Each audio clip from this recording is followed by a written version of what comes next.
ANMR ನ್ಯೂಸ್ಗೆ ಸ್ವಾಗತ. ಭಾವನಾ ಆಸ್ಪತ್ರೆ ನಗರಸಭೆ ಹಿಂಭಾಗ ಎನ್ಆರ್ ಬಡಾವಣೆ ಚಿಂತಾಮಣಿಯಲ್ಲಿ ಸಂಪೂರ್ಣ ಡೆಲಿವರಿ ಹಾಗೂ ನವಜಾತ ಶಿಶು ಆರೈಕೆ ಎನ್ಐಸಿಯು ಸೌಲಭ್ಯ ಸಮೇತ ಒಂದೇ ಸ್ಥಳದಲ್ಲಿ ಸಂಪೂರ್ಣ ಚಿಕಿತ್ಸಾ ಸೌಲಭ್ಯ ನೀಡುವ ಏಕೈಕ ಆಸ್ಪತ್ರೆ ಭಾವನಾ ಆಸ್ಪತ್ರೆಯಾಗಿದ್ದು, ಆಧುನಿಕ ಮೂಲ ಸೌಕರ್ಯ ಮತ್ತು ನವೀನ ಸೌಲಭ್ಯಗಳು, ಎಲ್ಲ ರೀತಿಯ ಇನ್ಶೂರೆನ್ಸ್ ಸೌಲಭ್ಯಗಳು, ಕ್ಯಾಶ್ಲೆಸ್ ಇನ್ಶೂರೆನ್ಸ್ ಸಹಿತ ಸೌಲಭ್ಯಗಳು ಸಿಗಲಿದೆ. ಡಾಕ್ಟರ್ ಭಾವನಾ ಎಸ್ ಅವರು OBG ಮತ್ತು ಗೈನಕಾಲಜಿ ತಜ್ಞರಾಗಿದ್ದು, ಅವರು ಸಾಮಾನ್ಯ ಮತ್ತು ಸಿಸೇರಿಯನ್ ಡೆಲಿವರಿ ಸೇವೆ, ಬಂಜೆತನ ಚಿಕಿತ್ಸೆ, ಲ್ಯಾಪ್ರೋಸ್ಕೋಪಿಕ್ ಶಸ್ತ್ರಚಿಕಿತ್ಸೆಗಳು, ಗರ್ಭಾಶಯ ಶಸ್ತ್ರಚಿಕಿತ್ಸೆ, ಲ್ಯಾಪ್ರೋಸ್ಕೋಪಿ ಸ್ಟೆರಿಲೈಸೇಷನ್ ಚಿಕಿತ್ಸೆ ನೀಡಲಿದ್ದಾರೆ.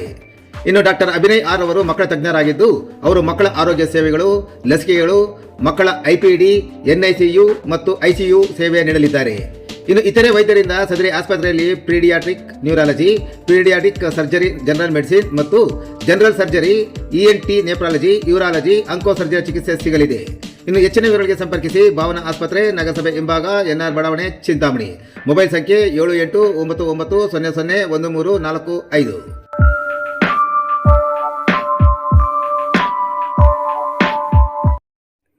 ನೀಟ್ ಪರೀಕ್ಷೆಗೆ ಸಿದ್ಧರಾಗಿ ಬಂದ ವಿದ್ಯಾರ್ಥಿಗಳು, ಫೋಟೋಗಳಿಗಾಗಿ ಪರದಾಡಿದ ವಿದ್ಯಾರ್ಥಿಗಳು. ದೇಶದಾದ್ಯಂತ ವೈದ್ಯಕೀಯ ಶಿಕ್ಷಣ ಪ್ರವೇಶಾತಿಗಾಗಿ ನಡೆಯುವ ರಾಷ್ಟ್ರೀಯ ಅರ್ಹತಾ ಮತ್ತು ಪ್ರವೇಶ ಪರೀಕ್ಷೆ ಅಂದರೆ ನೀಟ್ ಪರೀಕ್ಷೆ ಚಿಂತಾಮಣಿ ನಗರದ 4 ಕೇಂದ್ರಗಳಿಗೆ ಬಂದ ವಿದ್ಯಾರ್ಥಿಗಳು ಪ್ರವೇಶ ಪತ್ರ ಅಂಟಿಸಿದ ಫೋಟೋ ಜೊತೆಗೆ ಅದೇ ರೀತಿಯ ಪಾಸ್ಪೋರ್ಟ್ ಮತ್ತು ಪೋಸ್ಟ್ ಕಾರ್ಡ್ ಫೋಟೋ ತರುವಂತೆ ಸೂಚಿಸಿದ್ದರಿಂದ ಬೇರೆ ಊರುಗಳಿಂದ ಬಂದ ವಿದ್ಯಾರ್ಥಿಗಳು ಮತ್ತು ಫೋಟೋಗಾಗಿ ಪರದಾಡಿದ ಘಟನೆ ನಡೆಯಿತು. ಚಿಂತಾಮಣಿ ನಗರದ ಆಶ್ರಯ ಬಡಾವಣೆಯ ನೂತನ ಸರ್ಕಾರಿ ಪ್ರೌಢಶಾಲೆ, ಸರ್ಕಾರಿ ಬಾಲಕರ ಪ್ರಥಮ ದರ್ಜೆ ಕಾಲೇಜು ಮತ್ತು ಸ್ನಾತಕೋತ್ತರ ಕೇಂದ್ರ, ಸರ್ಕಾರಿ ಮಹಿಳೆಯರ ಪ್ರಥಮ ದರ್ಜೆ ಕಾಲೇಜು ಮತ್ತು ಸ್ನಾತಕೋತ್ತರ ಕೇಂದ್ರ ಹಾಗೂ ಸರ್ಕಾರಿ ಮಹಿಳಾ ಪದವಿ ಪೂರ್ವ ಕಾಲೇಜುಗಳ ಕೇಂದ್ರಗಳಿಗೆ ಬಯೋಮೆಟ್ರಿಕ್ ತಪಾಸಣೆಗೆ ಬಂದ ವಿದ್ಯಾರ್ಥಿಗಳಿಗೆ ಅಲ್ಲಿನ ಸೆಕ್ಯೂರಿಟಿ ಗಾರ್ಡ್ಗಳು ದಾಖಲೆಗಳನ್ನು ಪರಿಶೀಲನೆ ನಡೆಸಿದಾಗ ಫೋಟೋಗಳು ಅಡ್ಮಿಷನ್ ಟಿಕೆಟ್ಗೆ ಅಂಟಿಸಿದ ಫೋಟೋ ಬದಲು ಬೇರೆ ಫೋಟೋ ತಂದಿರುವುದನ್ನು ವಾಪಸ್ ಕಳಿಸಿ ಪ್ರವೇಶ ಪತ್ರಕ್ಕೆ ನೀಡುವ ಫೋಟೋಗಳನ್ನು ತರುವಂತೆ ಸೂಚಿಸುತ್ತಿದ್ದುದು ಗೋಚರಿಸಿತು. ಹಲವಾರು ವಿದ್ಯಾರ್ಥಿಗಳು ಅಡ್ಮಿಷನ್ ಟಿಕೆಟ್ಗೆ ಅಂಟಿಸಿದ ಫೋಟೋ ಜೊತೆಗೆ ಅದೇ ರೀತಿಯ ಪಾಸ್ಪೋರ್ಟ್ ಮತ್ತು ಪೋಸ್ಟ್ ಕಾರ್ಡ್ ಸೈಜಿನ ಫೋಟೋಗಳು ತಂದಿದ್ದರು. ಆದರೆ ಕೆಲ ವಿದ್ಯಾರ್ಥಿಗಳು ಪ್ರವೇಶ ಪತ್ರ ಫೋಟೋ ಬದಲು ಹೊಸದಾಗಿ ಫೋಟೋ ತೆಗೆಸಿಕೊಂಡು ಆ ಫೋಟೋಗಳನ್ನು ತಂದಿದ್ದರಿಂದ ದಾಖಲಾತಿ ತಪಾಸಣೆ ಸಂದರ್ಭದಲ್ಲಿ ಆ ಫೋಟೋಗಳನ್ನು ನಿರಾಕರಿಸಿದ್ದರಿಂದ ಪೋಷಕರು ಮತ್ತು ವಿದ್ಯಾರ್ಥಿಗಳು ಪ್ರವೇಶ ಪತ್ರದಲ್ಲಿದ್ದ ಫೋಟೋ ಹಿಡಿದುಕೊಂಡು ಅಂತಹ ಪಾಸ್ಪೋರ್ಟ್ ಮತ್ತು ಪೋಸ್ಟ್ ಕಾರ್ಡ್ ಸೈಜಿನ ಫೋಟೋಗಳಿಗಾಗಿ ಫೋಟೋ ಸ್ಟುಡಿಯೋಗೆ ಪರದಾಡಿದ ಘಟನೆ ನಡೆಯಿತು. ಬೆಳಗ್ಗೆ ಬೇಗ ತಪಾಸಣೆಗೆ ಮೊದಲು ಬಂದವರು ಸಮಯ ಇದ್ದಿದ್ದರಿಂದ ಫೋಟೋ ಸ್ಟುಡಿಯೋಗಳನ್ನು ಹುಡುಕಿಕೊಂಡು ಹೋಗಿ ಫೋಟೋಗಳು ತಂದರೆ, ಪರೀಕ್ಷಾ ಸಮಯಕ್ಕೆ 1 ಗಂಟೆ ಮುಂಚೆ ಬಂದವರು ಫೋಟೋಗಳಿಗೆ ತೀವ್ರ ಪರದಾಡಿದ ಘಟನೆ ನಡೆಯಿತು. ರಾಷ್ಟ್ರೀಯ ಪರೀಕ್ಷಾ ಏಜೆನ್ಸಿ ವತಿಯಿಂದ ರಾಷ್ಟ್ರೀಯ ಅರ್ಹತಾ ಪ್ರವೇಶ ಪರೀಕ್ಷೆ ಇಂದು ಮಧ್ಯಾಹ್ನ 2ರಿಂದ ಸಂಜೆ 5 ಗಂಟೆವರೆಗೂ ನಡೆಯಲಿದ್ದು ಸಕಲ ಸಿದ್ಧತೆ ಮಾಡಿಕೊಳ್ಳಲಾಗಿತ್ತು. ಬಹುತೇಕ ಎಲ್ಲ ಕೇಂದ್ರಗಳಲ್ಲಿ ಬಯೋಮೆಟ್ರಿಕ್ ತಪಾಸಣೆಯನ್ನು ಬೆಳಗ್ಗೆ 11 ಗಂಟೆಗೆ ಪ್ರಾರಂಭ ಮಾಡಿದ್ದರಿಂದ ಮುಂಚಿತವಾಗಿ ಬಂದವರೆಲ್ಲರೂ ತಪಾಸಣೆಗೆ ಒಳಗಾಗಿದ್ದರಿಂದ ಯಾವುದೇ ಕೇಂದ್ರದಲ್ಲಿಯೂ ಸರತಿ ಸಾಲಿನಲ್ಲಿ ನಿಲ್ಲುವ ಪ್ರಮೇಯ ಕಾಣಿಸಲಿಲ್ಲ.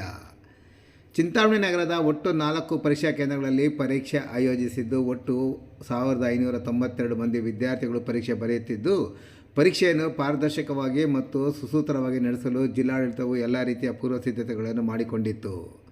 ಪರೀಕ್ಷಾ ಕೇಂದ್ರದ ಸುತ್ತಮುತ್ತ 500 ಮೀಟರ್ ವ್ಯಾಪ್ತಿಯಲ್ಲಿ ಭಾರತೀಯ ನಾಗರಿಕ ಸುರಕ್ಷಾ ಸಂಹಿತೆ 2023 ಕಲಂ 163 ಅನ್ವಯ ಪ್ರತಿಬಂಧನೆ ಸಹ ಜಾರಿಗೊಳಿಸಲಾಗಿತ್ತು.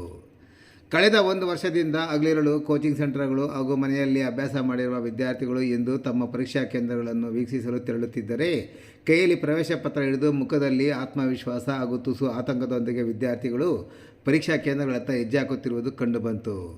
ಕಳೆದ 2 ವರ್ಷಗಳಿಂದ ಇದೇ ದಿನಕ್ಕಾಗಿ ಕಾಯುತ್ತಿದ್ದೆ. ಸ್ವಲ್ಪ ಭಯವಿದ್ದರೂ ಕಠಿಣ ಪರಿಶ್ರಮದ ಮೇಲೆ ನಂಬಿಕೆ ಇದೆ. ಸಮಾಜಕ್ಕೆ ವೈದ್ಯನಾಗಿ ಸೇವೆ ಸಲ್ಲಿಸುವುದೇ ನನ್ನ ಗುರಿ ಎನ್ನುತ್ತಾರೆ ಇಲ್ಲಿಗೆ ಬಂದಿದ್ದ ಪರೀಕ್ಷಾರ್ಥಿಗಳು ಭೇಟಿ ಮಾಡಿದ ವರದಿಗಾರರಿಗೆ ತಿಳಿಸಿದರು. ಇನ್ನು ನಿಯಮಗಳು ಕಟ್ಟುನಿಟ್ಟು ಬಗ್ಗೆ ಪ್ರಚಾರ. ಇನ್ನು ಪರೀಕ್ಷಾ ಕೇಂದ್ರಗಳಲ್ಲಿ ಪಾರದರ್ಶಕತೆ ಕಾಯ್ದುಕೊಳ್ಳಲು ರಾಷ್ಟ್ರೀಯ ಪರೀಕ್ಷಾ ಸಂಸ್ಥೆ ಕಟ್ಟುನಿಟ್ಟಿನ ನಿಯಮಗಳನ್ನು ಜಾರಿಗೊಳಿಸಿತು. ಕೆಲ ಕೇಂದ್ರಗಳಲ್ಲಿ ಧ್ವನಿವರ್ಧಕದ ಮೂಲಕ ಸಡಿಲವಾದ ಉಡುಪು, ಸಾದಾ ಚಪ್ಪಲಿಗಳಿಗೆ ಮಾತ್ರ ಅವಕಾಶ, ಶೂಗಳಿಗೆ ಅವಕಾಶ ಇಲ್ಲ, ಪೆನ್ನು ಪೆನ್ಸಿಲ್ ಬಾಕ್ಸ್ ತರುವಂತಿಲ್ಲ, ಯಾವುದೇ ಎಲೆಕ್ಟ್ರಾನಿಕ್ ಗ್ಯಾಜೆಟ್ ಅಥವಾ ವಾಚ್ಗಳಿಗೆ ಅವಕಾಶವಿಲ್ಲ, ಪರೀಕ್ಷೆ ಕೇಂದ್ರದ ಗೇಟ್ ಮುಚ್ಚುವ ಸಮಯಕ್ಕಿಂತ ಮುಂಚಿತವಾಗಿ ಹಾಜರಿದ್ದು ಬಯೋಮೆಟ್ರಿಕ್ ತಪಾಸಣೆ ಮಾಡಿಸಿಕೊಳ್ಳುವಂತೆ ಮನವಿ ಮಾಡುತ್ತಿರುವುದು ಗೋಚರಿಸಿತು. ಎಲ್ಲಿ ನೋಡಿದರೂ ವಾಹನಗಳು. ನಗರದ 4 ಕೇಂದ್ರಗಳ ಬಳಿ ಎಲ್ಲಿ ನೋಡಿದರೂ ವಾಹನಗಳು ನಿಂತಿದ್ದವು.